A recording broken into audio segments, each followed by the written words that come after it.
Bien, donc nous nous retrouvons pour le code de cette solution. Donc pour cela, on va procéder par étapes. Donc je vous rappelle, ce que l'on a à coder, c'est quelque chose qui ressemble à ça. Premièrement, un test pour savoir si on doit faire l'insert ou pas. Alors on va commencer par ça. Ici, on va écrire le test. If, un test s'écrit entre parenthèses. If7 d'une condition. If7 pardon, d'une variable. Donc ici c'est la case du tableau $_ get d'une case du tableau, et pour ça il faut comprendre que les paramètres dans l'URL correspondent au name des champs, donc il faut aller voir les champs ici pour comprendre quels sont les names. Ici name égale nom, name égale mail, name égale commentaire. Donc je vais prendre le premier, nom. Donc si cette case là existe, alors on viendra faire notre insertion. Et notre insertion, on va d'abord écrire la requête, donc dans une variable query, et on va écrire donc insert into le nom de la table. Pour moi, c'est minitp, pas pour vous aussi d'ailleurs. Donc insert into minitp, ensuite entre parenthèses les 3 colonnes de la base de données. Alors on peut faire de la mise en forme, hein, c'est toujours plus pratique à lire. Ici 3 colonnes, donc séparées par 2 virgules. Le nom des colonnes, on ne cherche pas à inventer les choses. Donc ici on va dans la structure, je l'ai là normalement, minitp name. Minitp name, virgule, minitp mail, minitp, et là je me rappelle jamais, c'est comment. Donc ici c'est comment, minitp underscore comment. Et ensuite les values. Ah, merci Sublime Text. Values.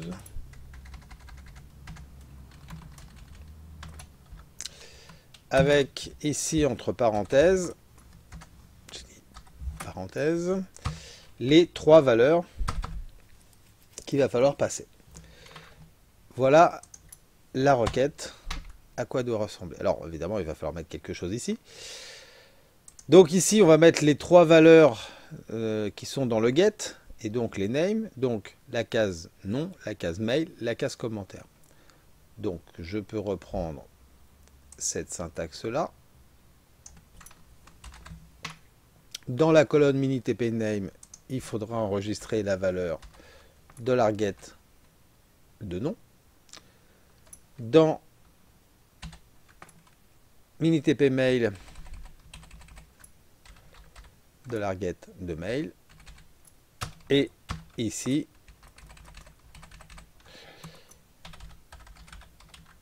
le nom du champ, commentaire.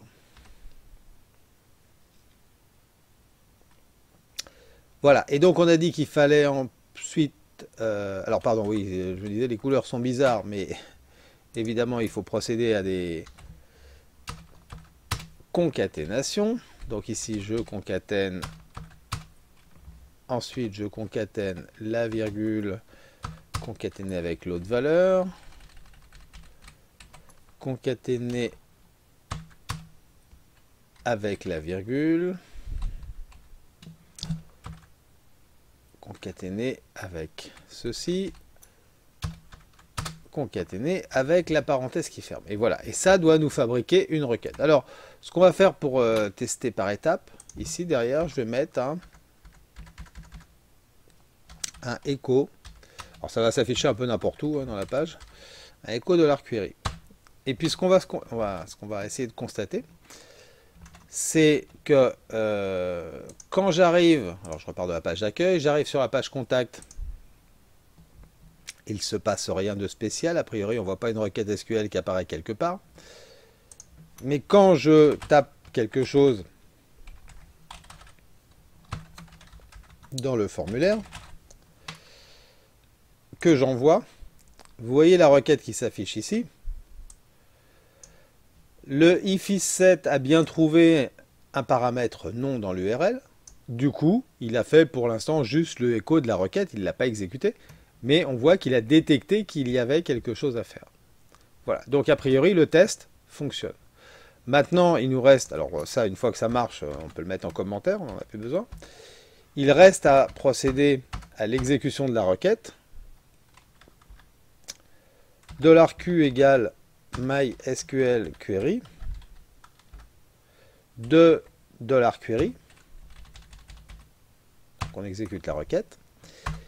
Et ensuite, il nous faut un test pour savoir si ça s'est bien passé ou pas. Et donc ce test, on l'a déjà écrit. On a exactement le même test si je regarde dans mysql.inc. C'est cette ligne-là qu'il faut, hein, ce genre-là. Donc on peut reprendre ça.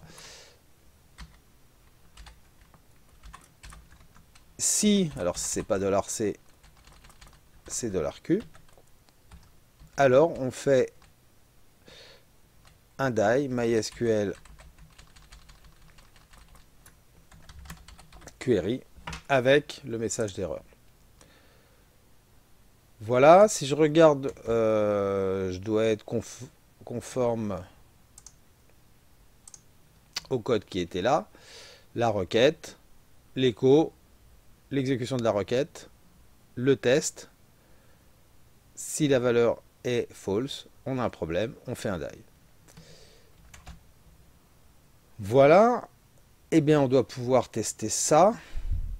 Non, pardon, j'ai oublié un petit truc. Alors ce qu'on va faire, c'est qu'on va mettre ça en commentaire. Non, j'ai toujours l'écran. Ouais, j'ai toujours la page. Si on regarde ici la requête, on voit qu'on a un petit défaut dans la requête. C'est de ne pas avoir mis de guillemets autour des valeurs ici. On ne les a pas prévus dans la concaténation, donc évidemment, ils n'y sont pas. Donc on va les rajouter tout de suite. Alors, j'enlève mon commentaire du coup. Et ça veut dire qu'autour de ça, il faut que je mette des guillemets simples. Dans la partie texte en dur ici, je rajoute un guillemet simple ici. Et dans la concaténation d'après, juste avant la virgule, je ferme le guillemet simple. Puis j'ouvre le guillemet simple pour mettre autour du mail. Je ferme le guillemet simple ici.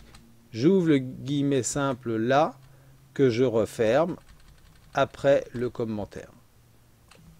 Attention aux éditeurs qui vous doublent automatiquement les guillemets. Voilà. Pour bien voir que ça fonctionne, je vais peut-être garder ça aussi pour l'instant. Voilà, je retourne sur la page. Je retourne là.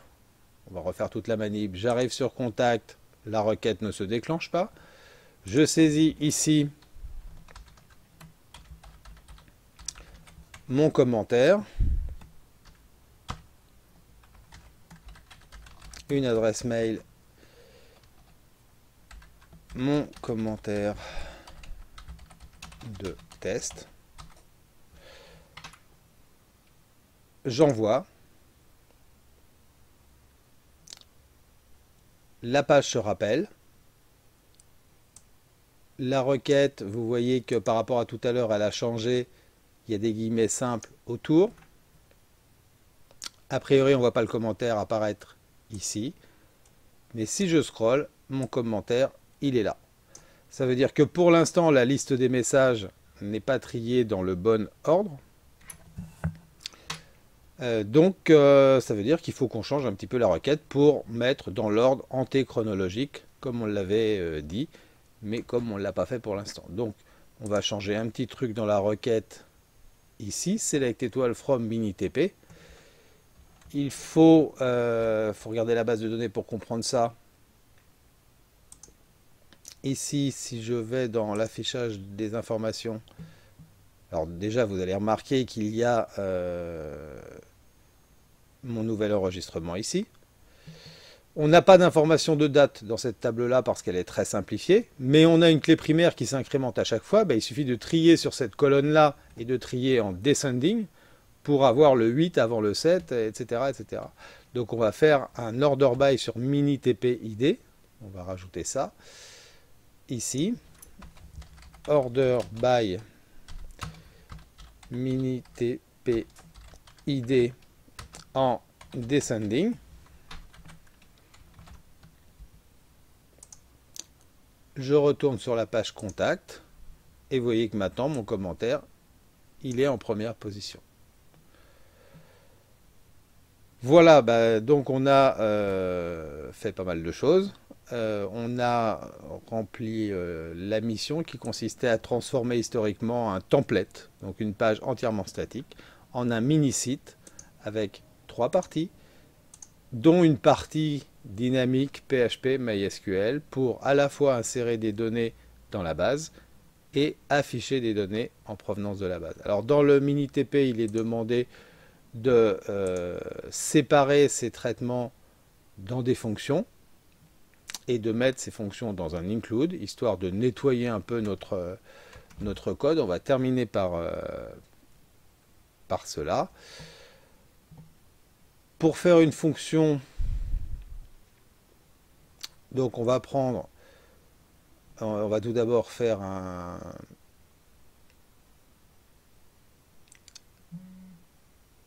nouveau fichier où on va peut-être travailler dans ce fichier-là, mysql.inc.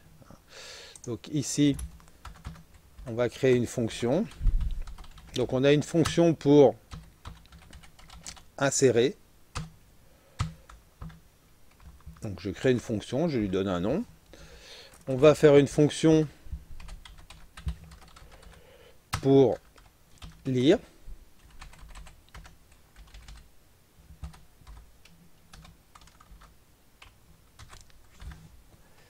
On va prendre le code que l'on avait mis ici, tout ce code-là, donc le code qui insère, je le coupe,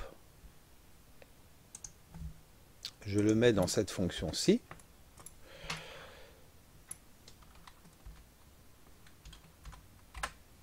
Je prends tout le code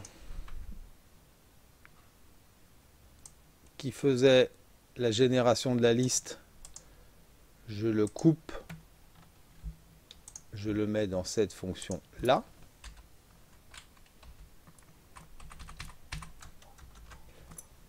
J'enregistre ça. Et ici, je n'ai plus qu'à appeler mes fonctions, insérer.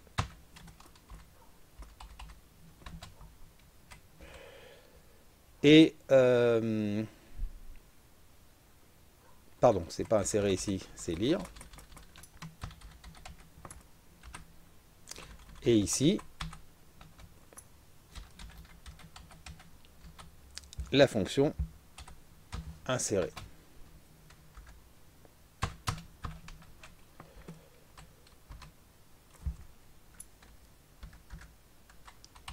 Voilà, CTRL S, tout est enregistré. Je teste une dernière fois, donc je reviens là, il ne se passe rien, je reteste. Je m'appelle toujours Phil, mon adresse ph@mail.com, mon second commentaire.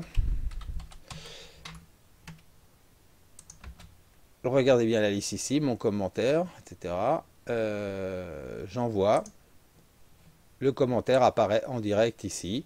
La requête s'affiche toujours. Dernière chose que je ferai dans le code. Donc maintenant ici, c'est de masquer le echo de la query puisqu'il ne me sert plus à rien. Voilà, on a répondu à toutes les demandes du mini TP jusqu'à l'étape numéro 7 avec l'insertion du commentaire. Merci, au revoir.